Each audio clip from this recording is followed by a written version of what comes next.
So you own an industrial slash manufacturing business and you're considering exiting. You want to sell. I get it.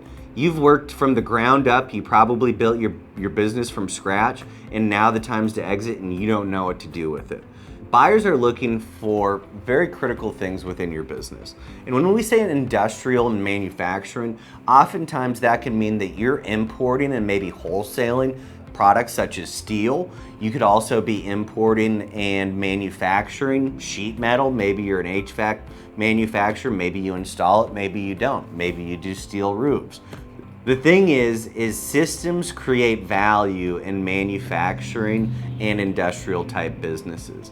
Also, how many days or how many months or years has your company gone without any injuries? You know, do you have any OSHA violations? Another thing in industrial and manufacturing is key personnel. Oftentimes we see in these types of businesses that family members may actually be key management. And that's great. And they probably still need a job after you sell, but they can't afford to buy your business.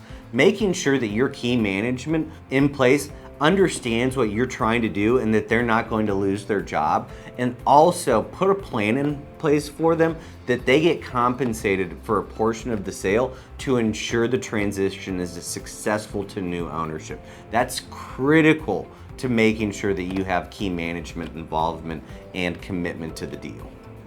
Oftentimes, what business owners of industrial and manufacturing businesses have is lack of efficiency. And so typically we hear business owners that they're operating anywhere between 65 and 85% capacity. That's actually good for a new owner because they see upside and they could benefit from actually fulfilling that 100% capacity, whether it's having 2 shifts or actually just bringing on more people for the 1 shift.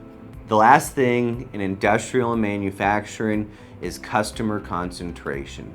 Understand the amount of revenue that is coming from a small segment of your customer base. When you have a customer that it makes up more than 20 to 25% of your gross revenue, that's gonna be a ding on your value, and it's gonna be hard for prospective buyers to overlook that and minimize that risk without devaluing the business. So if you're thinking about exiting your industrial or manufacturing business, either now or in the next 36 months, feel free to reach out to us, schedule a call with one of our M&A advisors. We'll help you with your complimentary assessment of value and put a plan in place for you to achieve the most out of your exit.